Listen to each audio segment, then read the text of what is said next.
Israel আর ভারতের similarity বা মিল হিংস্রতার দিক থেকে, সাম্প্রদায়িকতার দিক থেকে, এটা কেন বলছি কথাটা, মানে কথাটার মধ্যে একটু নিরাবেগ ব্যাপার আছে, আমার কথাটা একটা ব্যাখ্যা আছে। পৃথিবীর অনেক দেশে পাবেন যে কোনো একটা অংশ আরেকটা জাতির প্রতি ক্ষুব্ধ, কিন্তু গোটা রাষ্ট্রের সবগুলো কলকবজা ক্ষুব্ধ না। আপনি ইউরোপের অনেক রাষ্ট্রের মধ্যে এটা পাবেন, অল্প কিছু ডানপন্থী লোক তাদের ভাষায় তারা বলে বোরকার উপরে ঝাঁপায়া পড়তেছে, অমুকটা করতেছে, কিন্তু পুরা রাষ্ট্রটা এরকম না।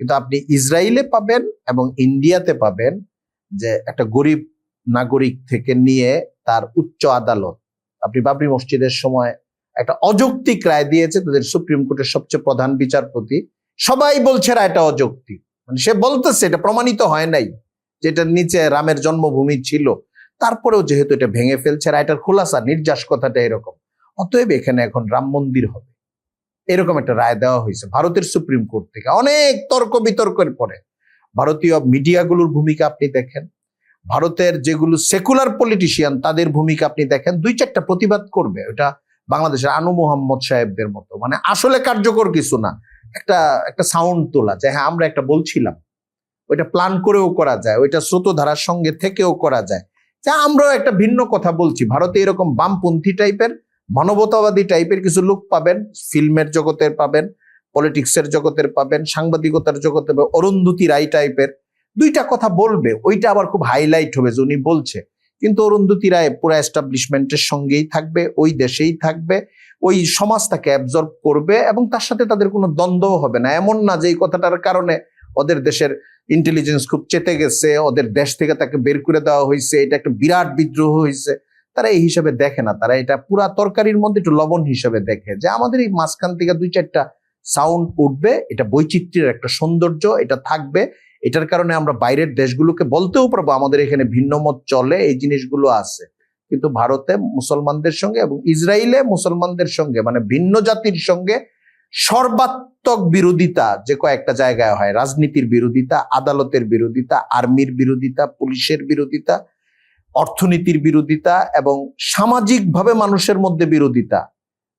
আপনি ইসরায়েলে যেটা দেখবেন, পশ্চিম তীরে যে সেটেলাররা মুসলমানদেরকে মারতেছে, যারা ওইখানকার আদি বাসিন্দা, পশ্চিম তীরের বাসিন্দা, তাদেরকে মানে ইসরায়েল বাহিনী আসার আগেই তারা মারধর শুরু করে দিতেছে। আপনি ভারতে এই জিনিসগুলো পাবেন, এটা খুব বেশি ব্যাপকায়ন হয়ে গেছে। ভারতের আচরণ 1947-এর পর থেকে আজকে আমরা 2025 পর্যন্ত, 25-এর এপ্রিল মাসে কথা বলছি, 1971-এর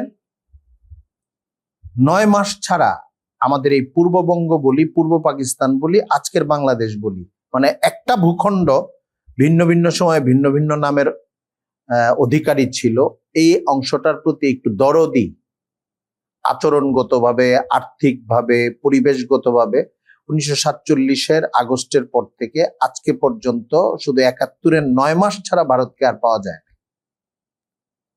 এখন এর আগে পাওয়া গেছে কিনা, পাওয়া গেছে, ওইটা অন্যভাবে পাওয়া গেছে।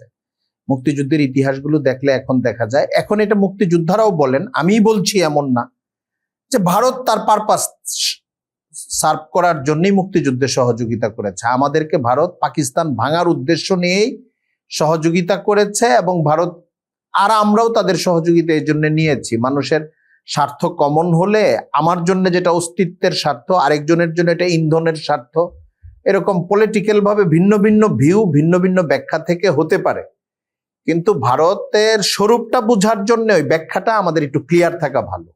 আমাদের খুব নিঃস্বার্থ বন্ধু যেটা বলা হয়, এটা 100% কূটনৈতিক এবং পলিটিক্যাল ভাষা। কূটনৈতিক মানে ডিপ্লোম্যাটিক এবং পলিটিক্যাল ভাষা হলো যে ভারত আমাদের নিঃস্বার্থ বন্ধু। ভারত কখনোই আমাদের নিঃস্বার্থ বন্ধু না। যারা ভারতপন্থী পলিটিশিয়ান তারাও এই কথাটা বলেন না, ভারতের প্রতি যারা দুর্বল। তারপরে উপর দিয়া বলেন কেন, এটা উপর দিয়া কূটনীতির অনেক ভাষা ব্যবহার করতে হয়। এই জিনিসটা মাথায় থাকলে আমাদের জন্য সুবিধা হয়। আর এটা বুঝার আরেকটা পদ্ধতি হলো যে 1947-এ যতগুলি বাস্তবতায় দুইটা রাষ্ট্র আলাদা হয়েছে এবং এর পরবর্তীতে যেই কারণে ভারত তার দুই প্রতিবেশী, দুই পাকিস্তান 1971-এর আগ পর্যন্ত আর 1971-এর পরে বাংলাদেশ এবং পাকিস্তান বৈরিতার অন্যতম প্রধান কারণ হইল মুসলমান আর হিন্দুত্ব, ধর্মীয় ভিন্নতা, যেটাকে দ্বিজাতি তত্ত্ব বলা হয়, যেটার উপর ভিত্তি করে আসলে দুইটা রাষ্ট্র হয়েছে।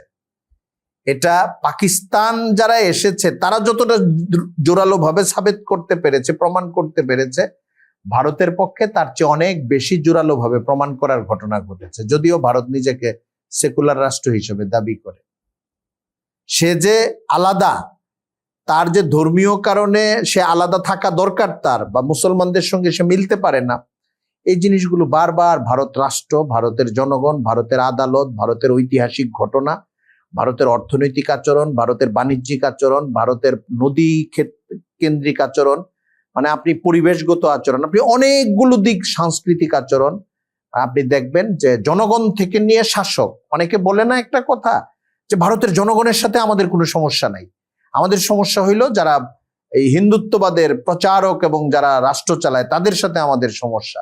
এই কথার মধ্যে প্রচন্ড ফাঁক আছে, কারণ ভারতের বর্তমান সমস্যা এটা একটা ব্যাপক সমস্যা, এবং এই সমস্যার শাসক আর শাসিত ওই দেশের তাদের, হ্যাঁ কিছু মানুষ ভালো আছে, কিন্তু ব্যাপক আয়ন ঘটে গেছে।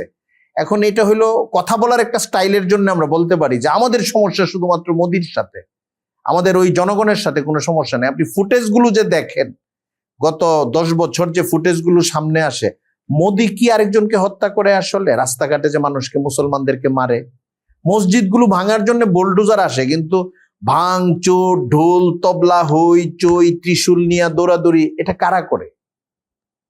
মানে ভারতের জনগণ লেভেলে যে, মাস লেভেলে যে, পিপল লেভেলে যে, এটা একটা ব্যাপক একটা হিংস্রতা পলিটিক্যাল ম্যানদের কারণে হয়েছে, এটা বলতে পারেন, বা তাদের একটা বড় ভূমিকা ছিল, কিন্তু এটার ব্যাপকায়ন ঘটে গেছে। এখন এটা যদি আমরা বুঝতে ভুল করি পাশের দেশ হিসাবে, তাহলে ভবিষ্যতের বড় বিপর্যয় থেকে আমাদের বাঁচা কঠিন হবে, ভারতীয় মুসলমানদের প্রতি আমাদের দরদ প্রকাশটা কঠিন হবে। শুধুমাত্র পলিটিক্যাল ব্যক্তিরা এটা করেছে এমনই না, এটার সাথে সাংবাদিকরা জড়িত, ভারতীয় মিডিয়া এখানে উস্কানি দিয়েছে, ভারতের যারা ব্যবসায়ী তারা এটার সঙ্গে জড়িত।